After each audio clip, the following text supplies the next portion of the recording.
She's performed on Broadway and the West End stage, and once even sang in front of the then Prince of Wales and the late Queen at a royal barbecue. But musical theatre legend Ruthie Henshall says stepping out onto the cobbles of Coronation Street is right up there with those other pinch-me moments. Ruthie is swapping the bright lights of Theatreland for a guest role on Britain's longest-running soap. And she reveals she loved it so much she would jump at the chance of a permanent part if one came up. There are people and places that you'll always be impressed by. Coronation Street is one of them, so it's definitely one of the highlights of my career, she smiles. There are certain things, such as the 10th anniversary of Les Miserables, where you go, I'll remember that forever, and this is absolutely one of them. The show is something I've dipped in and out of my whole life, so it's been quite wonderful. Yet despite being a seasoned professional, Ruthie admits that walking onto the Corrie cobbles for the very first time was daunting. In terms of cultural importance, she compares it to New York's 42nd Street.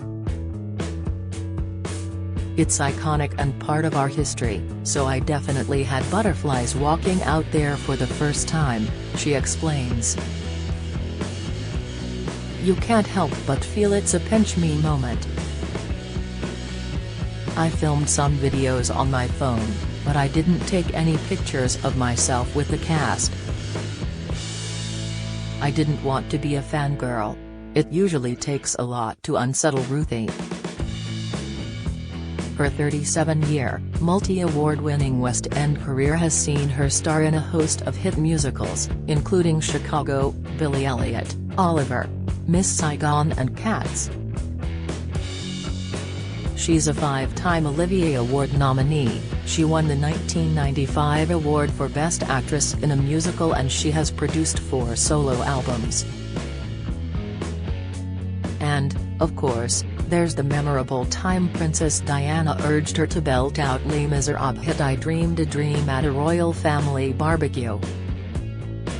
Ruthie was dating Prince Edward at the time and was invited along to the traditional summer get-together at Balmoral.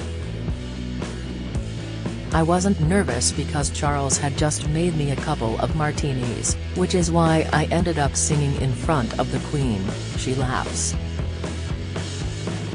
I was feeling no pain, because I was 3 sheets to the wind. It will always be one of my greatest honors.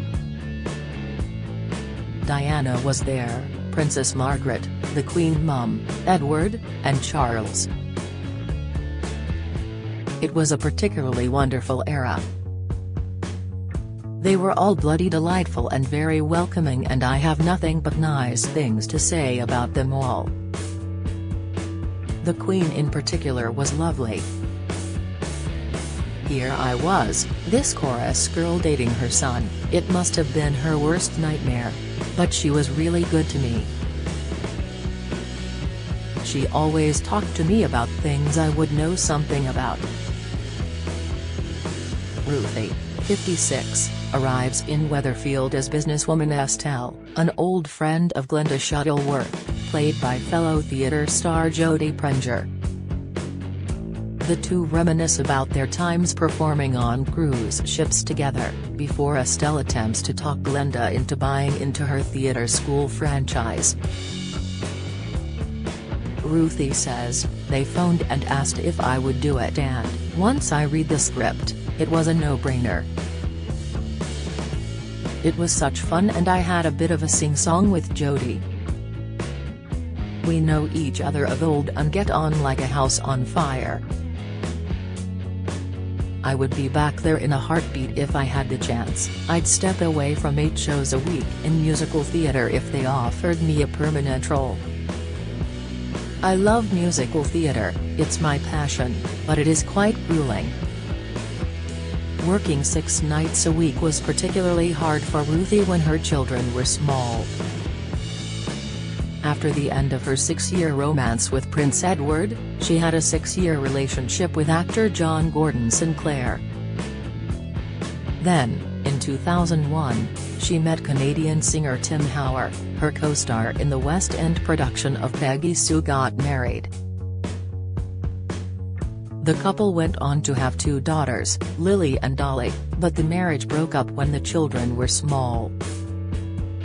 Ruthie says candidly, "You feel like you have failed enormously because you haven't been able to fix what needed fixing. I can't tell you how much money I've spent on couples counseling, just trying to jam a square peg into a round hole, because I have 2 children. But if you're unhappy, you're unhappy." The divorce left Ruthie relying on family, friends and a nanny as she tried to juggle her career with being a single mum.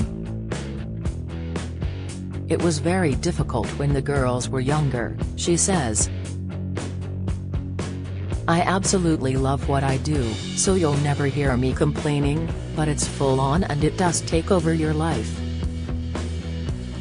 Their dad wasn't really around, so I was very much on my own in every way. The hardest thing was the guilt.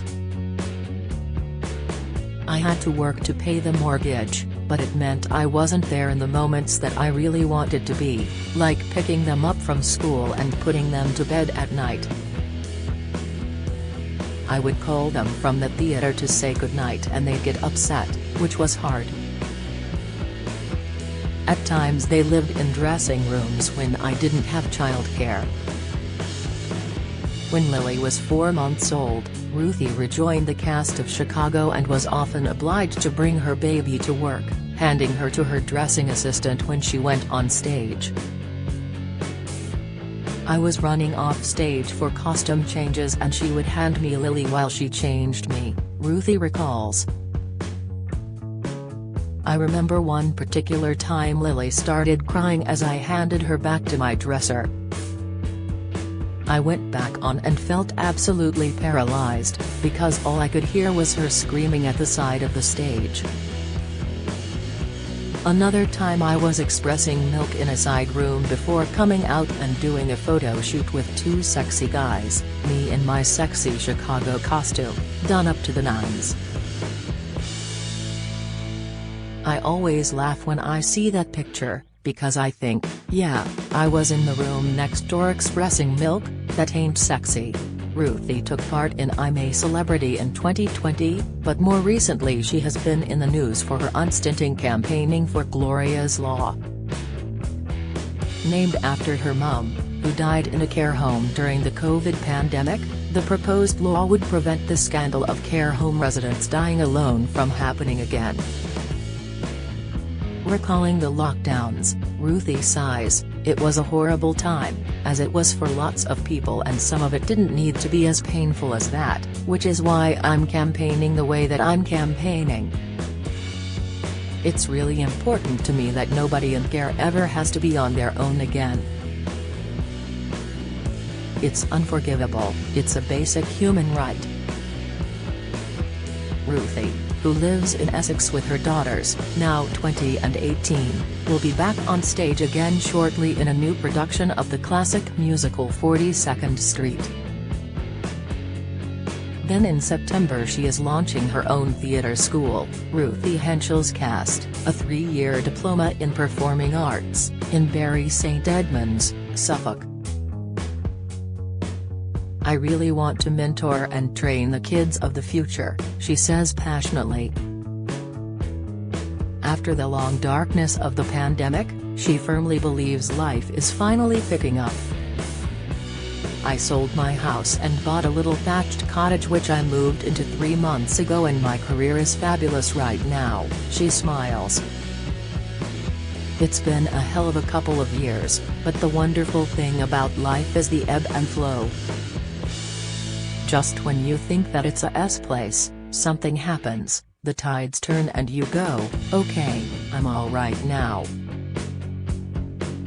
Catch Ruthie Henshall on Coronation Street on ITV from Tuesday.